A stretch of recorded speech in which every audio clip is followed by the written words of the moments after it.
Saudara, tim terpadu di Kota Kendari gencar lakukan pemeriksaan kelaikan kendaraan.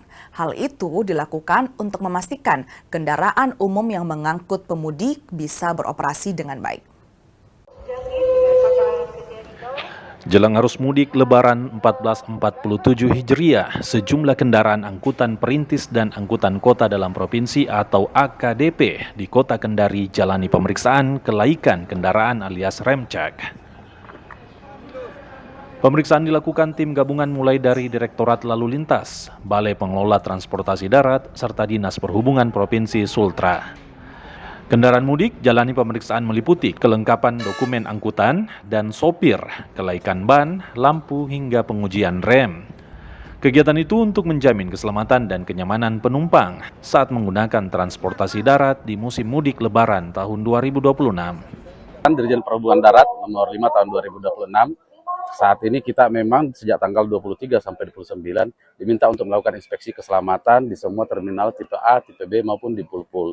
Nah, komponen-komponen yang diperiksa adalah ada unsur penunjang utama dan penunjang lainnya.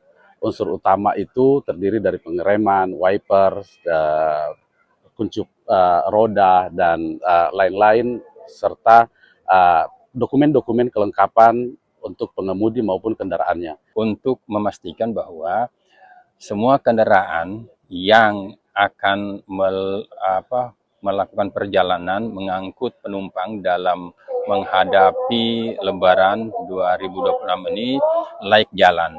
Jadi tadi sudah diperiksa semua, alhamdulillah dari hasil pengecekan kendaraan yang telah dicek, Damri dan beberapa kendaraan AKDP lainnya itu dipastikan bahwa semua kendaraan itu dalam keadaan baik dan layak jalan. Tujuan daripada kegiatan rem cek ini adalah untuk memberikan satu jaminan kepada masyarakat terkait daripada keselamatan mereka dalam rangka kesiapan mudik Lebaran. Mudah-mudahan daripada kesiapan ini mampu mencegah terjadinya laka lantas. Pemeriksaan kelaikan kendaraan ini sudah kerap dilakukan. Sebelumnya, pemeriksaan yang sama juga dilakukan pada Februari 2026 lalu. Silvian Seakia, Kompas TV Kendari, Sulawesi Tenggara.